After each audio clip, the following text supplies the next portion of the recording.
We've taken a look at every team's situation for 2025, but how do they stack up against each other? Without further ado, let's get to the rankings, starting from the very bottom. The worst team of all time made no moves to improve in 2025 and lost what few good players they had left. Jerry Reinsdorf probably is shooting to break the loss record again, just to keep eyes on the circus for longer. After all, being a historically bad team is better than just being a regular bad team in his eyes. The Marlins made the playoffs just 2 seasons ago and have promptly returned home to the basement of the league. Any player worth a damn outside of Sandy Alcantara is gone, and it's only a matter of time before he's moved to a contender too.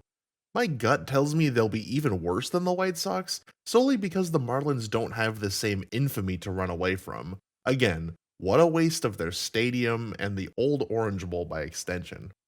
Last season was rock bottom for the Angels, with just about every possible thing going wrong at once.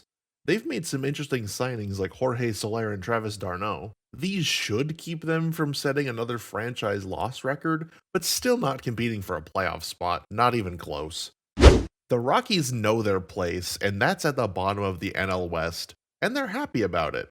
There's not even much to say about this team, just hoping that Ezekiel Tovar can put together a great campaign. On the whole, though, it's set to be yet another ugly rebuilding season for the Rockies, and fan apathy will continue to reign supreme in Colorado. Much deserved. After years of stagnation, the Cardinals finally seem like they're at the end of the road. Goldie's gone, and Arenado might be next. While they still have some exciting young players like Mason Wynn, team pitching is completely in shambles. It'll be tough for them to overcome all the adversity they're facing, but if there's any division to do it in, it's the NL Central. The Athletics are finally spending a bit, giving extensions to Lawrence Butler and Brent Rooker. Hopefully, those fans in Sacramento will have some good times this season, but it likely won't be enough for them to be in the wildcard race. Oh well, who cares? Paul Skeens is one of the best young talents in the game, and every start of his will be must watch baseball. Apart from that, though, it's the same old Pirates. They'll have moments of good vibes and look like they'll finally turn the corner, then go back to playing frustratingly bad baseball. It feels lazy to predict a third straight 76 win season for them, but it's not as lazy as their roster construction. The Nationals are still finding their new selves in their rebuild, and they've finally been freed from Patrick Corbin's contract. They've got great talent all throughout the lineup, but it won't be enough to compete with the juggernauts in the division long term. They'll be more than happy to play spoiler though, so don't be surprised to see the Nats overachieve.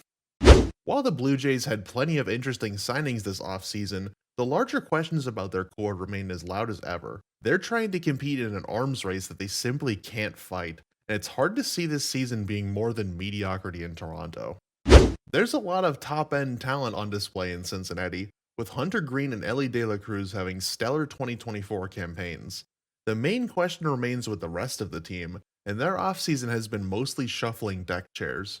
The NL Central is weaker than ever, which does give the Reds a chance to surprise us all, especially with new manager Terry Francona. If there's one thing this team has been terrible at over the years, though, it's rising to that occasion and seizing the day for themselves. The Rays have been a team on the decline and sold at the deadline last season. Their offense was terrible last year, and Ha-Seong Kim alone won't be enough to fix it all. Looks like it'll be a rebuilding year for them, but the Rays are masters of finding diamonds in the rough. Probably won't be a terribly exciting team, but more competitive than other rebuilding clubs.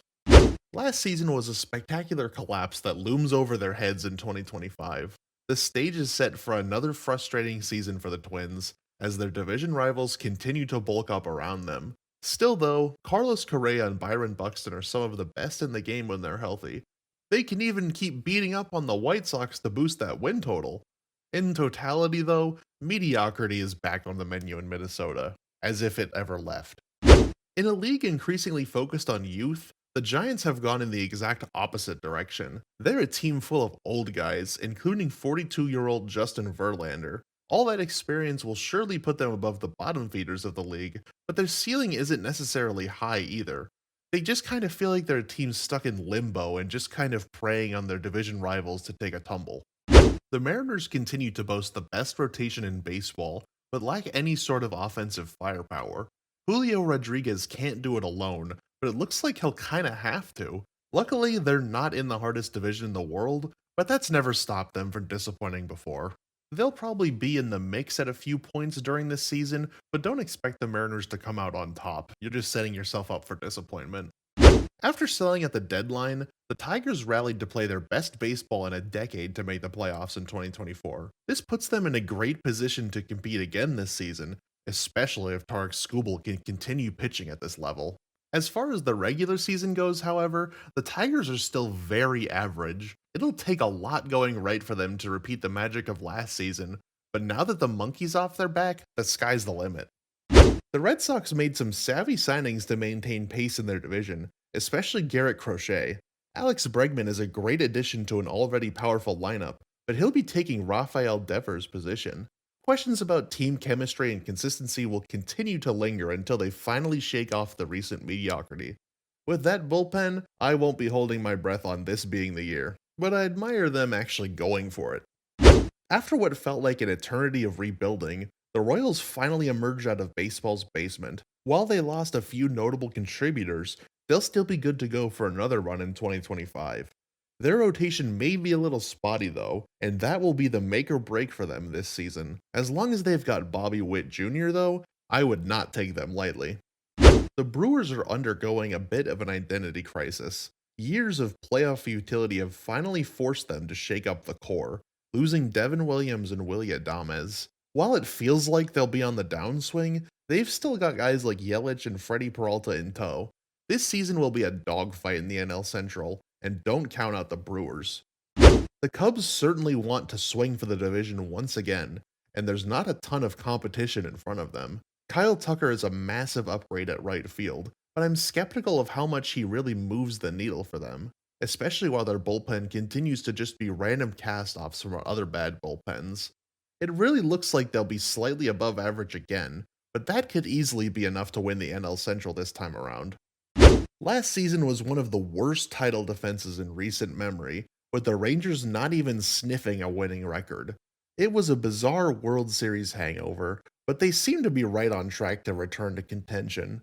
Jock Peterson and Jake Burger bring some much needed power back to the lineup if Adolis Garcia is still struggling. The biggest question mark is their pitching staff, with the team having so much roster turnover this offseason. It's probably for the best though, since something clearly wasn't working last season. Barring another set of injuries, the Rangers seem poised to compete for the AL West once again. While the Orioles lost their ace in Corbin Burns, they'll be perfectly fine without him. Young talent is everywhere on this roster, and even more can be called up when needed. Their October struggles are concerning, but that's no reason to discount what they'll do during the summer. They should be right up there competing with the Yankees for the AL East. It's easy to forget that the Diamondbacks exceeded their win total from the year prior when they made it to the World Series. Corbin Carroll and Eugenio Suarez shook off rough starts to last season and were at the top of their game to finish it out. With the acquisition of a true ace like Corbin Burns, the D-backs will be right back in the thick of the NL wildcard race. While the Padres lost a few pieces over the offseason, their core is still here and ready to shake off their playoff exit. They were the hottest team in the second half of 2024, and if they can regain that form, they could be even knocking on the door for the division. With the looming ownership problems, 2025 will likely be their best shot at a ring. Don't squander it, Slam Diego. Losing Kyle Tucker and Alex Bregman is a definite blow for the Astros, who already look shakier than ever in 2024. Regardless, they're still the best team in their division, and are proven winners. They didn't lose a step when Carlos Correa left a few seasons ago. It simply gave a spot for Jeremy Pena. This season will likely be similar, filling the gaps and charging forward with their power bats. The AL West is theirs until further notice. It was a rough season for the Braves in 2024, with so much of their lineup being injured for large portions of it. I still rank them very highly because of their potential. Their World Series winning core is still there, but they're on very thin ice. Notable players like Charlie Morton and Max Fried have moved on, and it remains to be seen if those shoes can be filled from within. Regardless though, they've got such a high ceiling that 6 feels like the perfect place for them.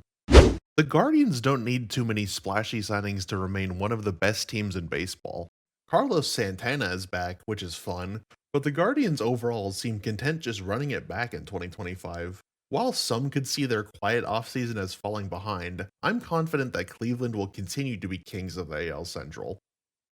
The Yankees finally returned to the World Series after 15 seasons of missing out, but it came at a cost. Juan Soto moved on to the Mets, and the replacements are a whole lot older and arguably over the hill. Garrett Cole is also out for this season, so this could very well end up being a rocky season in the Bronx. Regardless, they've got the championship pedigree to remain among the top teams in baseball. With how abruptly it ended, it's easy to forget just how great the Phillies were in the 2024 regular season. Losing to their bitter rivals in the playoffs has galvanized them to push even further, and new additions like Max Kepler will help them reach even greater heights.